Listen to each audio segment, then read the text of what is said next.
April will mark the 25th anniversary of the Rwandan genocide that took the lives of nearly 1 million Tutsis and moderate Hutus in 1994.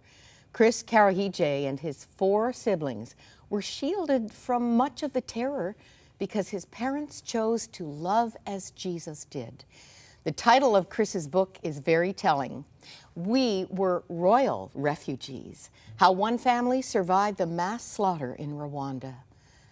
Chris, you were war refugees from a third world nation, and yet you never felt less than through it all. Yeah. What did your parents do to make this real? Yeah. There was the title of the book you just mentioned, Maura, We Were Royal Refugees, came from a conversation that my younger brother had with my mom before she went on to be with the Lord. And he said to her, "Mom, you've always treated us like we were never less than the rest. You always spoke highly, but you always taught us that we were refugees." And she was just before she passed away, and she weakly said, "That's what I've always wanted." And that is the greatest gift that we could have received, because growing up in Rwanda as a kid, we were called inyenzi, our Tutsi. That's a Rwandese word for cockroach. And I remember as a kid, I'd go to school and they would ask all the Tutsi students to stand up. And of course, we were the minority. And so out of 20 kids, a handful of kids would stand up, including me. And the teacher would begin to just say things about us that was so terrible and blame us for everything that was wrong with the country and demean us in front of all the other students.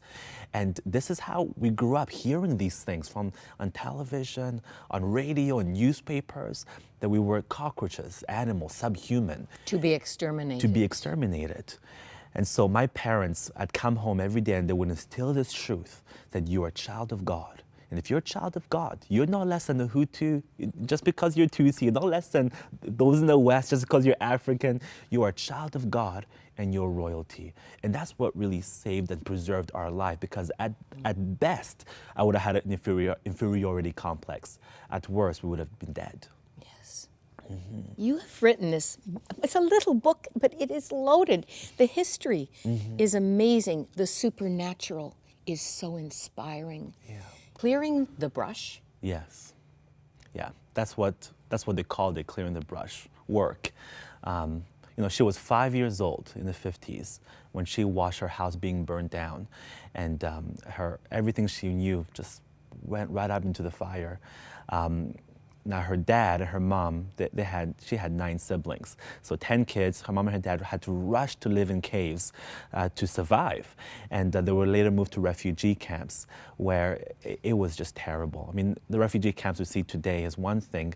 Back then, it was even worse. People dying every day from state-sponsored killing.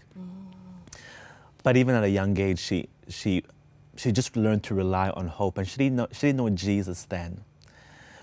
But she had heard something, and she said this simple prayer in the midst of the refugee camp, where she said every single day, the friends that I would play with the next day wouldn't be there because malaria or some other disease would have taken them.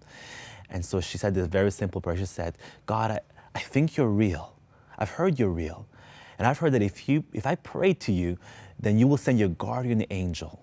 So I'm asking you that you would make sure that none of my family gets killed."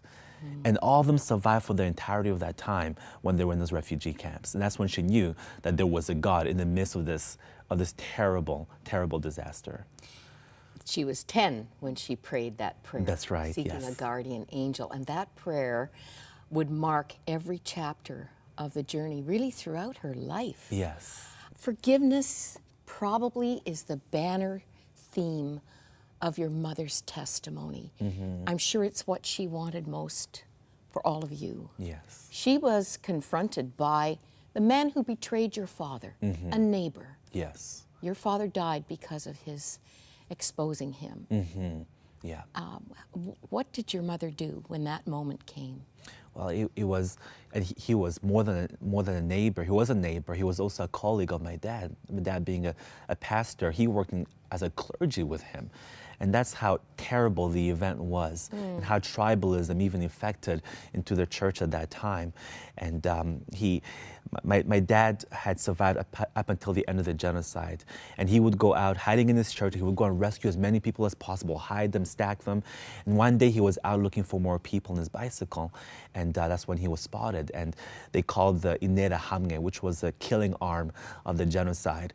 And They, by the way, were trained by the army to kill 1,000 Tutsis in 20 minutes. in 20 minutes. In 20 minutes. Yeah, and not conventional warfare as well. They, whether it's clubs or machetes or any household thing anything that would cause more harm. The events are terrible, and so they came for my dad, and they lined him up, and they went on killing each person that he had rescued, and finally got to him, and just with his eyewitnesses tell us it was just as calm and as peace. They killed him, and so later on, this person who had orchestrated his murder showed up on my doorstep. By then we were living in Kenya, and my mom opened the door and saw this man who had taken her husband's life. And I said to her, "Mom, what did you do? She told me this afterwards, what did you do? Did you slap him? Tell me you did something." And he said, "No, I had forgiven him, Chris." And that really helped me in forgiving that man and forgiving everyone for what they had done.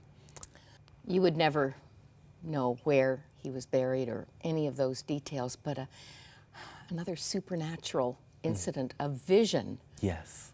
Someone in England had this vision that became the message Yes. to your family about your dad. Absolutely. It was a church in Bristol that my dad had done his seminary under. And during the genocide, they were praying for us, and they had this big image blowing up in their church, and every day they would be praying for us. And one of the ladies there had a vision of my father, my dad, and he was kneeling down surrounded by this murderous horde of people who were trying to break through to kill him, but they were somehow kept back. And on top of my dad was this beautiful, massive angel was placing a crown on my dad's head. And that's how we knew he had passed away. And the last image was not of my father hacked to death or somewhere in some pit. It was him graduating to heaven. And for us, it was, I mean, what more could you ask for? Well, how wonderful that a man who's had a journey like this is a family life pastor for 5 years at Coastal Church. That's right. In Vancouver. Yes. How wonderful, Yeah. Chris. Yeah. This is a book that is, there are places that are pretty hard to read because it's raw reality, but it's also illuminating spirituality that you would never expect to find in the midst of something so dark, so evil. Is something overwhelming you with fear and anxiety today? You know who Brother Lawrence is? We're going back to the 1600s. He said, "For my part, I keep myself retired with him in the depth of center of my soul as much as I can. Wow. And while I am so with him, I fear nothing." It's possible. You want to read about it? We were royal refugees. All the details, the whole journey. Chris, I want to keep following your journey. It's just been so exciting. Yeah. And to think Circle Square Ranch gave a big hug to all of you, even your mom, Yes. when you first came to Winnipeg. Yes. God bless you in your life and ministry, and thank you for this encouragement. Your family has shown us it's possible. Yeah. Give it all to Jesus. Thank you, Mara. Thank you. Thank you.